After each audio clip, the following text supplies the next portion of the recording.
Hello again.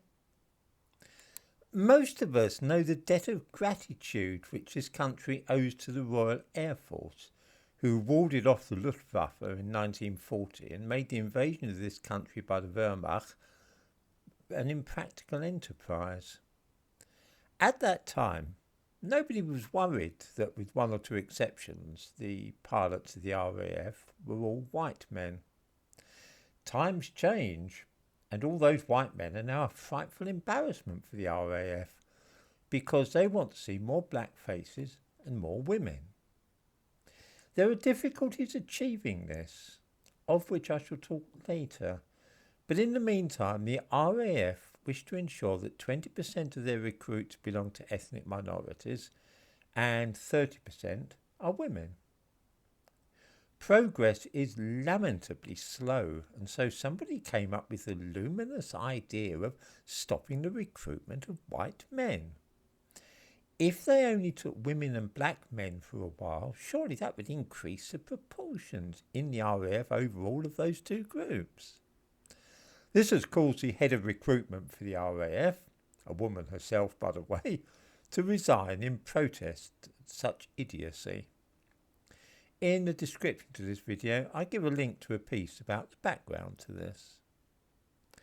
Now, of course, this is not only completely mad, but to stop the recruitment of any ethnic group purely on the grounds of skin colour is awful.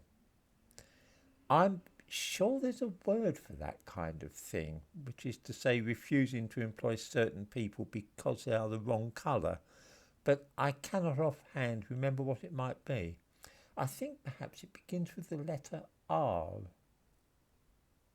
Still, that doesn't mean, does it, that the quality of the recruits will decline just because they're refusing to take white people, specifically men. Here are two things from the past which suggest that that is precisely what will happen. That is to say that the quality of the RAF will decline if they carry on down this road.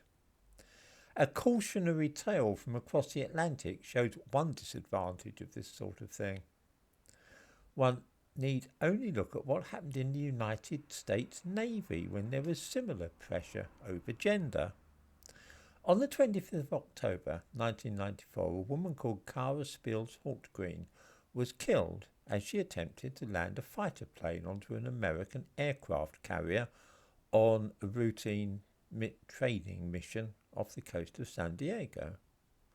Haltgreen had achieved fame briefly, becoming the first woman fighter pilot in the American Armed Forces.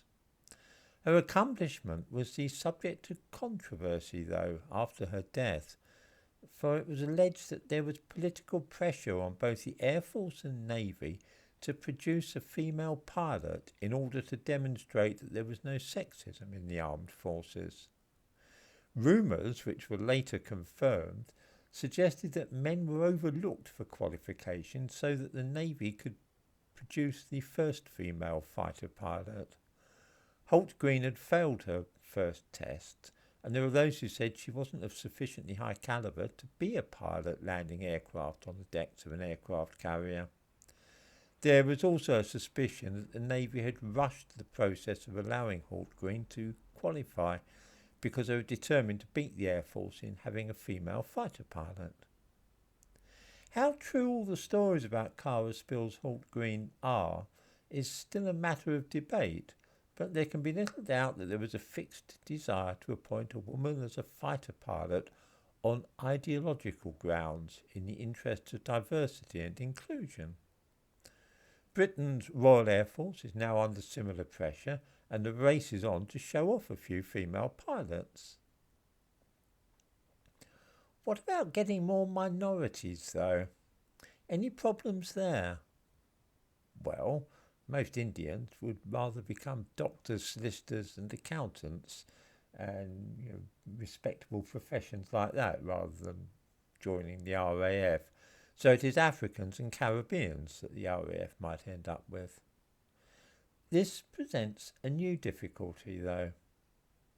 In the description to this video, I give a link to a news item from 18 months ago It is headed "Black applicants significantly more likely to fail RAF selection tests than white counterparts." For the better part of 6 months in 2020, attempts were made by means of freedom of information requests to persuade Britain's Royal Air Force to disclose the ethnicity of candidates who did well in the aptitude tests taken by those applying for admission, and also to reveal which groups had not done so well. When in December that year the figures were finally released, it was very obvious why there had been such a marked reluctance to let people see them. The tests themselves concerned things like spatial awareness, the ability to manipulate three-dimensional objects mentally, rotating them and working out where they would fit and so on. They had no connection whatever with formal education and were not culturally biased. The scores in one, the BIS test of spatial ability, taken by those who might wish to be gunners, police officers and lorry drivers, were fairly typical. Over 5 years, from 2015 to 2020, the results were as follows. Any Chinese background, 60.1, white British, 55.4, Asian Indian, 50.1, mixed Caribbean and white, 51.4, black Caribbean, 44, and black African, 40.6. These scores align, by the way, very closely with other tests, such as those for IQ, Scholastic Aptitude Test used for admission to American universities, and many others. Chinese people, as many of us would expect, came above everybody else. This will come as no surprise. Below the Chinese came white applicants, and a little way below them were those whose families were from the Indian subcontinent. Looking at the scores for black people, though, shows something starkly, which is that the more black heritage a candidate had, the lower the score he achieved on the test. Candidates of mixed black Caribbean background, usually one black parent and one white, came higher than black Caribbeans, who usually have some white ancestry. The lowest scores of all by those whose background was entirely black African. It need hardly be said that the Royal Air Force, from whom these scores had to be prized as though from a closely shut-up oyster, was quick to respond with an orthodox explanation. A spokesman blamed underlying inequality of education. This is hardly convincing. Had the different black groups all received a different quality or standard of education from each other? Did the young people of black African heritage go to schools inferior to those which the Caribbeans had attended? It must be borne in mind that all these groups had by and large grown up and been educated in Britain. Did the Chinese and white people all attend better schools? This argument would also have been more persuasive if the tests had entailed a knowledge of mathematics, English grammar, or general knowledge, say. They did not. All they required was an ability to think clearly and logically.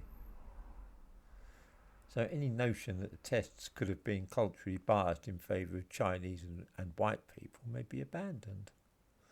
By all of which it will be seen that a policy of preventing white men joining the RAF is not only racist and sexist, it is extremely stupid and likely to damage the effectiveness of Britain's armed forces. What's that saying? To the effect of, you couldn't make it up?